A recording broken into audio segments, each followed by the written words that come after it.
discussion.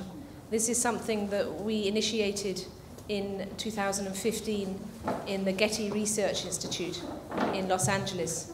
And it was the first time that we encouraged the various communities involved in the use of film, from artists, filmmakers, stock manufacturers, lab owners, the Academy for Motion Picture Arts and Sciences, festivals, education,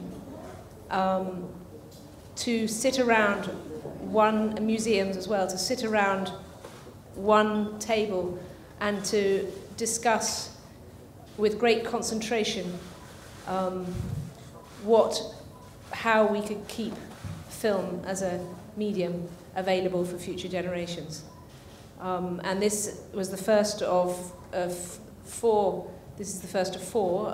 The second one was in London. The third one happened in Mexico City without Chris. And then now we're in Mumbai, reframing the future of film form.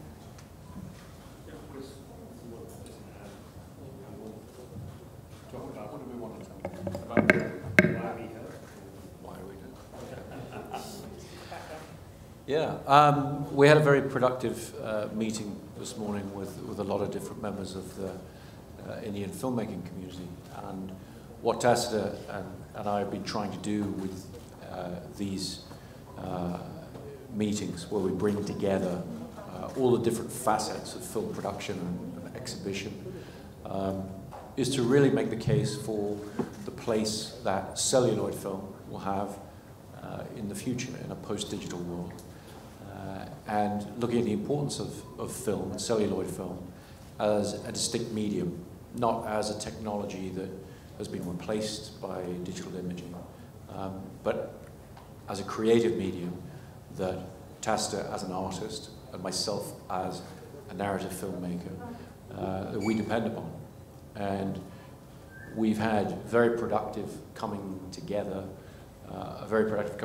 in different filmmaking communities around the world, as Tacita said, starting with Hollywood, and then going to Britain, and now coming here to the largest film industry in the world, and really trying to engage filmmakers in this discussion about how we can maintain and improve and continue to enjoy a celluloid, photochemical, analog infrastructure for filmmaking.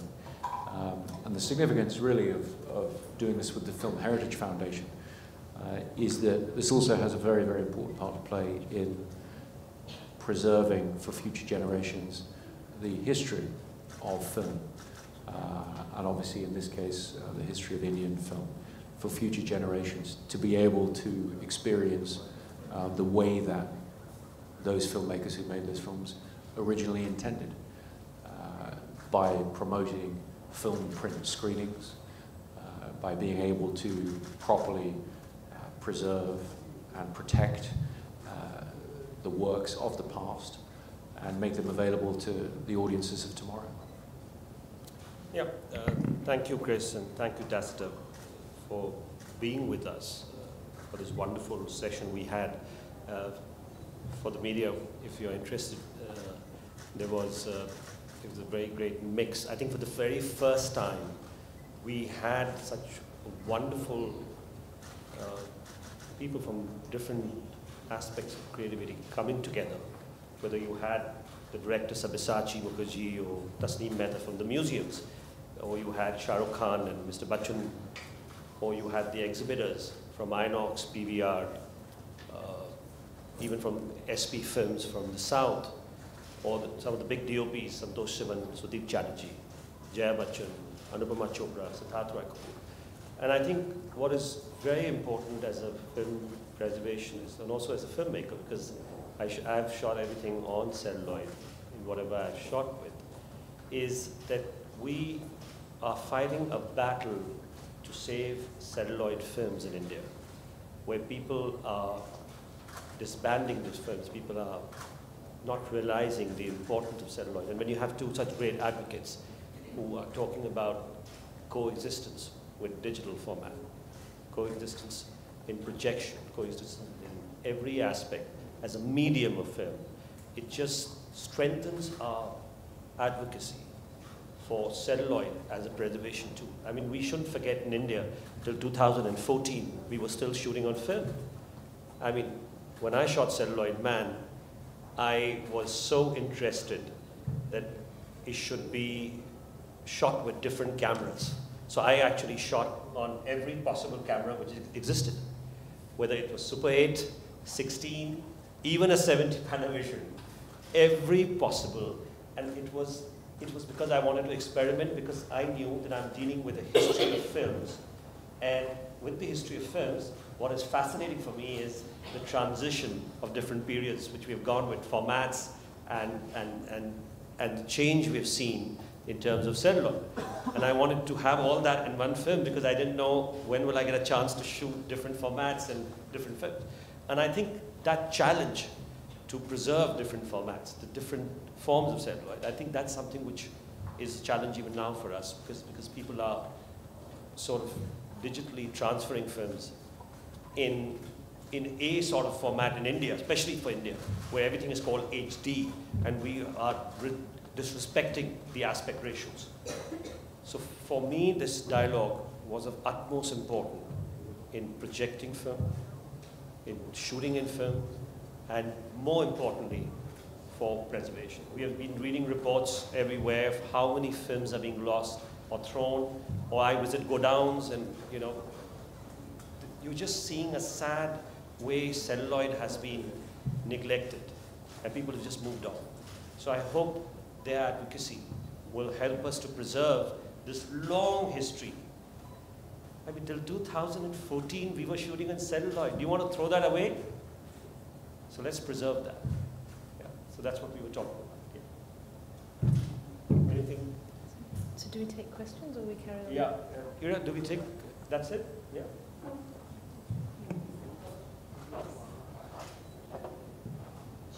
Yeah. Sorry, what about the conversations? Okay. Do you want to just...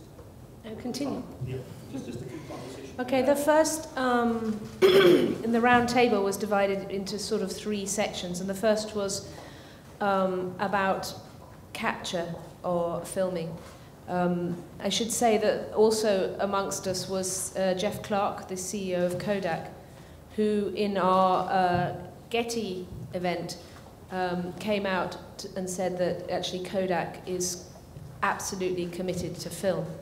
And this, and again in the public event that evening, and this was a moment where, you know, there had been a lot of you know, speculation that film was over, and actually to this day I keep being asked, does Kodak still make film? And they do, very much so. And so that alone is to try and stop the understanding that, or the misunderstanding that the film is not available anymore. It is available, it's very much available.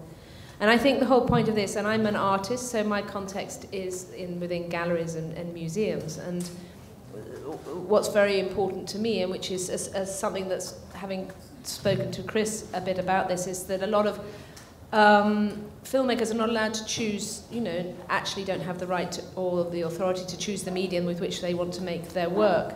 And in art, of course, in my world, you know, mediums, and I pluralize it deliberately to give it power, are what artists use. You know, we all know that artists use, you know, paint, they can use print, they can use photography, film, sculpture. That makes sense to everybody in this room. And for, you know, within cinema to be told you can only use digital was a very foolhardy thing. So this was the beginning of our discussion, was about how to encourage people to shoot on film again, and saying that it's available was the first thing. And also in a way to counteract the negativity about film, you know, the pessimism. And so that was, and then we moved on to exhibition. That, you know, it's very important that, you know, clearly cinema is in India and in much of the world in a mass way is become digital cinema. But that doesn't mean that film's not available in film, some theatres and archives and in museums, and also for special occasions like Dunkirk. And then the final thing was preservation. So we split it into these three areas.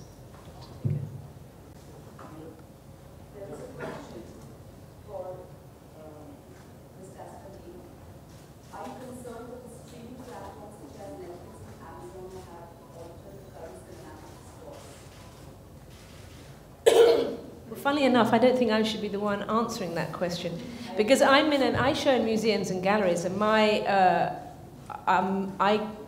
my desire is for the works that are made as artworks are not in any way digitized, because for me a digitization of a film made by an artist in an art museum is a facsimile and not the original. And we've talked about this a lot, but in the art world, we use the word medium, we use the word medium specificity, which means that if you go and see a painting, it is a painting. It's not a digital copy of the painting.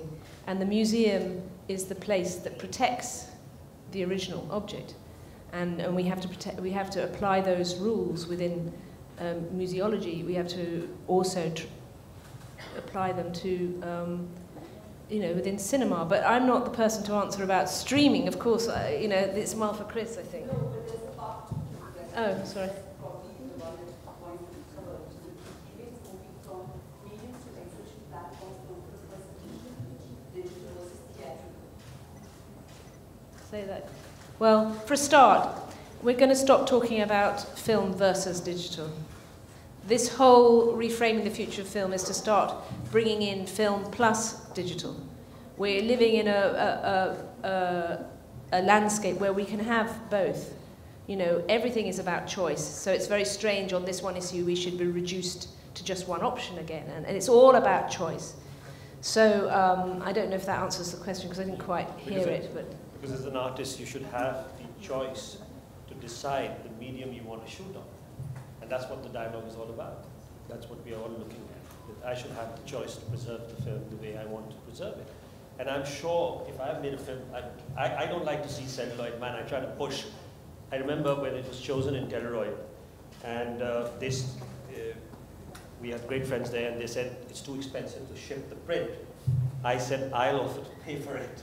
But I'd rather have you watch in the way I've shot the film.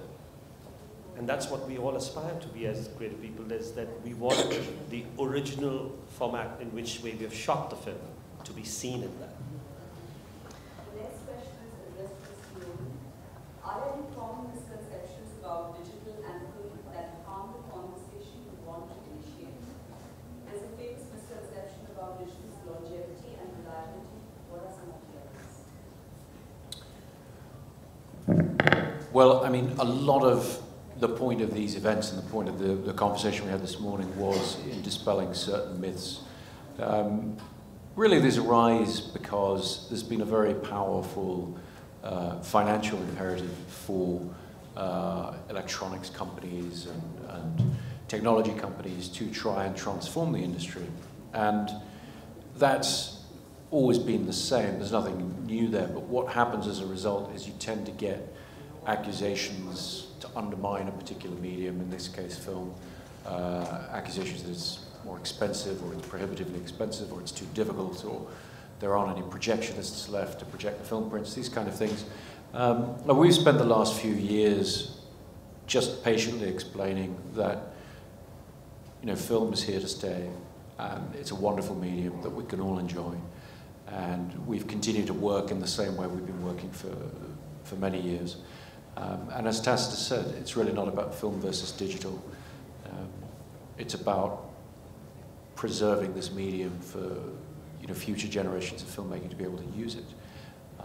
And so I don't want to repeat any of the misconceptions because they get propagated. But ultimately, what's been really exciting about the meeting today, a meeting with leading members of the Indian film community, is there's a spirit of optimism. There's a spirit of film having a wonderful future and great potential.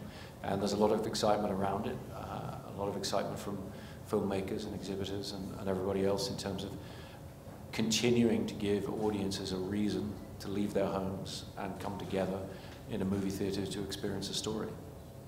Thank you so much. I just want to add that just after the meeting, two DOPs have confirmed, and they have said that they're very sure they're going to go. Sudeep Chatterjee, who shot Padmavat and who shot all Bansali's films, and you also had Santosh Sivan, who's going to be shooting his next film on cellular. So I think the meeting translated into even someone like Shah Rukh, who was there, he had his own great opinion, and he's messaged me, and he's sort of so excited about the fact that this medium is something which he thinks should be there for all of us. And we are all very excited about it. And actually, I just want to say something more about the poetics of the medium. I felt very strongly this morning, it was quite an emotional meeting, because there was actually around that table a profound understanding of the qualities and the nature of film, which almost every person felt. And, you know, film is a different medium. I could not make my work with digital, and I work with all the, you know, what I call the disciplines of film. So, you know, and for me, it's about the poetics of the medium. I'm into chemistry and into the light and into the magic and the blindness and all such of this wonderful medium. And it was a very, very strong sense today, I thought, that everyone kind of understood the sort of fundamental differences of this medium from a digital medium. So it's not like we are in any way trying to go back. We're actually trying to go into the future. And my aim, my personal aim, is that I want it to become normal to shoot film. I want it to be normal. I don't want to be, I mean, we both don't want to be doing this in 15 years' time. We want it to be normal. We don't want to have to, you know, that artists and filmmakers don't want to have this resistance anymore, because it's just there and it's fine. Let it just be normal. In this discussion that you had at the round table, and there was probably every representative from every field, like scholars and filmmakers and viewers, how does the viewer fit into the Well, I mean, very much so, actually. And I don't think we should underestimate the viewer, because I know from personal experience people that will cross cities to go and see a film projected as film, because the experience is different. And I know that's exactly what... I mean, you all know about the Dunkirk screening. I was just giving that example. 70mm Dunkirk screening IMAX Madala and 35mm Interstellar at Liberty. It took 10 minutes, just 10 minutes, for the tickets to be sold, because it was just about 70mm. People want to experience, to see a film the way the creator had created it originally. And I think that's the respect which we must have, and we must feel for it. So here you are. I mean, Chris wants to add to that. It's also a good film, give it a break.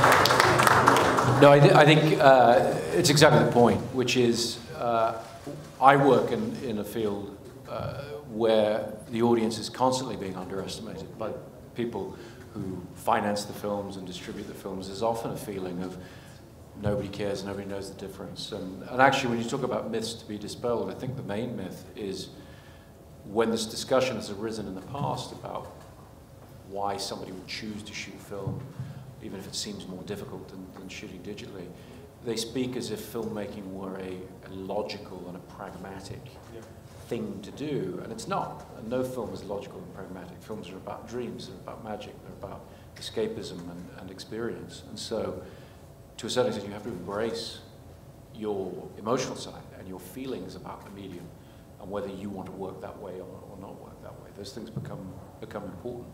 And I think we see that just as much from audiences as we do from filmmakers. We're constantly in dialogue with audiences. Indeed, we are the audience ourselves. And we forget that at our peril. And in some way, I feel not enough choice has been given to the audience too in India. You know, they don't have, I mean, really, if you really want to see a film on 35mm or 70mm, where do you go and see it? And that was the whole point of the dialogue, that to make that space available, to see whether exhibitors can come forward, where they could be. You know, I was just before Tacita got in touch with me, I was in constant dialogue to have 35mm screening in the preview theater of Liberty as a club where they can experience the 35mm, because we didn't have our own space. We don't have a museum or a space, because we are a very young foundation.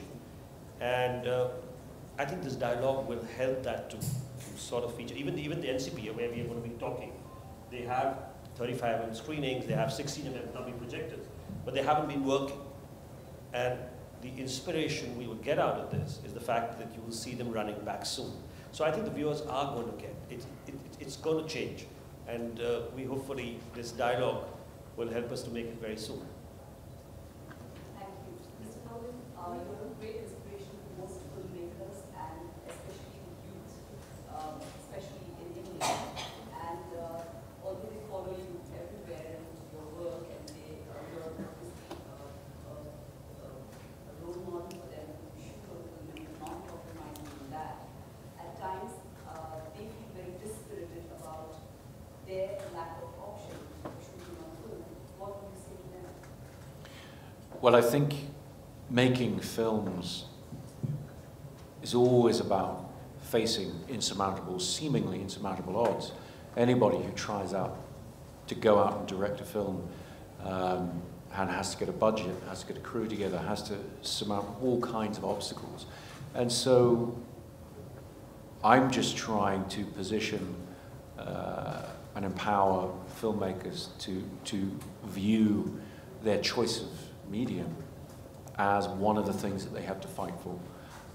And none of these fights are easy, particularly when you're starting out, but they're all worth fighting for, and they're all part of that tension and that process that filmmakers go through to tell the stories that they want to tell. And I think some of that tension can actually be productive, because you're made to think about what's important to you and what you really care about. And what we want to see as film goers on screen are stories and presentations that the people who made them care deeply about. Thank you. Do you think that in the room there was a positive feedback from people who were on the other side of the exhibition? Yeah, no, I think so. I mean, I felt very positive energy in the conversation from all aspects, particularly exhibition. Obviously, their frustration is that they get pulled in different directions and they're told to go digital because people want that, and then it's come back to film because people want that. But I think the enthusiasm and the excitement that everyone feels around films in this community is vital, and is what will allow great things to happen in this regard, because ultimately it's about getting people together, getting them out of the house, and giving them a fantastic experience at the movies. Okay. Thank you. Is that it? Thank you. Thank you very much, everyone.